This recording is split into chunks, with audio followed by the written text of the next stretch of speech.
बिस्मिल्लाहिर्रहमानिर्रहीम।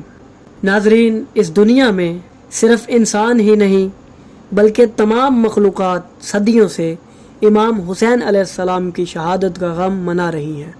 हर मखलूक अपने अपने अंदाज से शहीद करबला का गम मनाती है और उनकी मुसीबत पर गिरिया उजारी करती है। जिस तरह हम शोहदाए करबला की याद में मजालिस बर्पा करते हैं, बिल्कुल इसी तरह दीगर तमाम मखलूक़ात जो इस कायनात में मौजूद हैं इमाम हुसैन अलैहिस्सलाम के गम में सफ़े अज़ा बिछाती हैं, क्योंकि करबला का वाक़या सिर्फ़ इंसानों पर ही नहीं बल्कि पूरी कायनात पर असरअंदाज हुआ और इस वाक़े ने आने वाली तमाम दुनिया पर अपना असर छोड़ा। नाजरीन, करबला के मैदान में इमाम हुसैन अलैहिस्सलाम की शहादत के वक्त कई हैवानात आपकी खिदमत में हाजिर हुए और आपसे जंग की इजाज़त तलब की, मगर इमाम हुसैन अलैहिस्सलाम ने उन्हें निजात का परवाना देकर रुखसत किया। जब हम रिवायात का मुताला करें तो हमें करबला में कई हैवानात का जिक्र मिलता है। घोड़े और ऊँट तो अहले बैत की सवारी थे ही, जो अहले बैत के साथ करबला के मुकाम तक आए। इनके अलावा कोई और हैवानात भी वहाँ मौजूद थे जिनका वहाँ होना रिवायात में मिलता है। नाजरीन, मक्तल की कदीम किताबों में हमें कबूतरों और दीगर परिंदों के ग्रोह का इमाम हुसैन अलैहिस्सलाम की खिदमत में हाजिर होना नज़र आता है। नाजरीन, शहादत इमाम हुसैन अलैहिस्सलाम के बाद भी कबूतरों की एक जमात इमाम के जसद पर हाजिर हुई। रिवायात में मिलता है कि उन्होंने आपका खून अपने परों पर मला और पूरी दुनिया में उड़ कर गए और आपकी शहादत की खबर फैलाई। नाजरीन, आज की वीडियो में हम आपको इस तरह की एक दिलचस्प रिवायत से आगाह करेंगे जिसमें एक ख़ास परिंदे का जिक्र मौजूद है और हम आपको ये भी बताएंगे कि वाक़े करबला का इस ख़ास परिंदे पर क्या असर हुआ। उल्लू एक ऐसा परिंदा है जो इंसानी आबादी से बहुत दूर रहता है। कम ही ऐसे अफराद हैं जिन्होंने उसे बराह रास्त देखा है। ये बयाबान, उजाड़ और वीरान जगहों पर अपना बसेरा रखता है। तमाम परिंदों के बरक्स उसकी ज़िंदगी तन्हाई में गुजरती है और इंसानी आबादी में उसका ज़रा भी अमल दखल देखने को नहीं मिलता। अगर उसकी शक्ल सूरत पर गौर किया जाए तो बज़ाहिर ये गमगीन नज़र आता है और किसी भी किस्म की खुशी के आसार इसके चेहरे पर नुमायाँ नहीं होते। लेकिन नाजरीन, यहाँ सवाल ये है कि क्या हमेशा से उल्लू ऐसा ही था या कुछ ऐसा हुआ कि जिसने इसे इंसानों से मायूस कर दिया और इंसान नामी मखलूक से इसे नफ़रत हो गई। आज की इस वीडियो में हम आपसे उसी राज को बयान करने वाले हैं। नाजरीन, कामिलुज़ ज़ियारात में इमाम जाफ़र सादिक अलैहिस्सलाम से मंसूब एक रिवायत नकल की गई है कि हुसैन बिन अबू गंदर कहते हैं कि एक दिन इमाम जाफ़र सादिक अलैहिस्सलाम ने अपने असहाब से पूछा, क्या तुम लोगों में से किसी ने उल्लू को दिन में देखा है? कहा गया कि यह दिन को ज़ाहिर ही नहीं होता और सिर्फ रात को ही निकलता है। इमाम ने फरमाया, तुम्हें मालूम होना चाहिए कि यह हमेशा आबादी में रहता था और इंसानों को आम दिन की रोशनी में नज़र आया करता था, मगर जब से इमाम हुसैन अलैहिस्सलाम कत्ल हुए उसने कसम खा ली कि अब यह आबादी में कभी नहीं रहेगा और हमेशा वीरान और दूर उजाड़ में रहेगा। चुनाचा तुम सब जान लो कि यह परिंदा सारा दिन फाका करता है और गमगीन रहता है, यहाँ तक कि जब रात होती है तो ये रात भर इमाम हुसैन अलैहिस्सलाम के गम में नोहा करता रहता है। उसी हाल में सुबह का वक्त दाखिल होता है।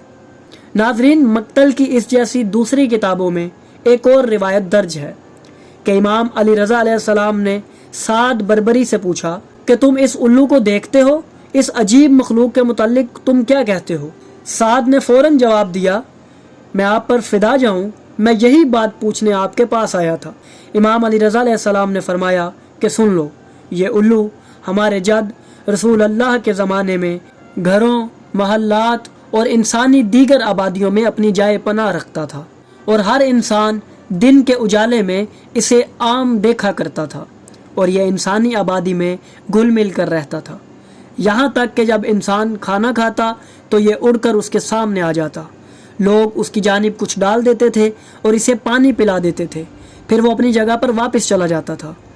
मगर जब इमाम हुसैन अलैहिस्सलाम जुल्म के साथ शहीद कर दिए गए तो इस वाक़े का असर इस परिंदे ने बड़ी शिद्दत के साथ कबूल किया اور یہ آبادیوں سے ویرانے کی طرف پہاڑوں اور جنگلوں کی طرف چلا گیا اور کہتا گیا کہ کتنی بری امت ہو کہ تم نے اپنے نبی کے نواسے کو قتل کر دیا۔ میں تم سے دور جا رہا ہوں کیونکہ مجھے ڈر ہے کہ کہیں تم لوگ مجھے بھی قتل نہ کر دو، کیونکہ جو قوم اپنے رہنماؤں کے ساتھ ایسا سلوک کر سکتی ہے اس سے کیا ہی امید کی جائے۔ ناظرین، ان روایات سے ہمیں یہ راز معلوم ہوتا ہے کہ اس واقعے سے صرف انسان ہی نہیں بلکہ تمام کائنات واقف ہے۔ اسی طرح دیگر پرندوں میں جس پرندے کو فضیلت حاصل ہے وہ کبوتر ہے۔ احادیث اہل بیت میں اس پرندے کو پالنے کی تلقین کی گئی ہے اور اسے بلا وجہ ذبح کرنے سے منع کیا گیا ہے۔ مدینۃ المعجز میں ایک روایت نقل ہے کہ داؤد بن فرقد کہتے ہیں کہ میں ایک روز امام جعفر صادق علیہ السلام کے گھر بیٹھا ہوا تھا کہ وہاں کبوتر کو دیکھا جو اپنی زبان میں کچھ کہہ رہا تھا اور مسلسل اپنی آواز نکال رہا تھا۔